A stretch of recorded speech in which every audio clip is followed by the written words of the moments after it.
হে আল্লাহ, আমাকে কখনো তোমার কাছ থেকে দূরে যেতে দিও না।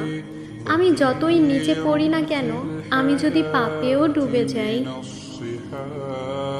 তুমি আমাকে তোমার বন্ধন থেকে বের করে দিও না। হে মালিক, আমি লোকেদের জিজ্ঞাসা করতে করতে ক্লান্ত হয়ে পড়েছি। এখন আমি শুধু তোমাকে জিজ্ঞাসা করছি। হৃদয়ের শান্তি, ক্লান্ত চোখ এবং আপনার ইচ্ছা।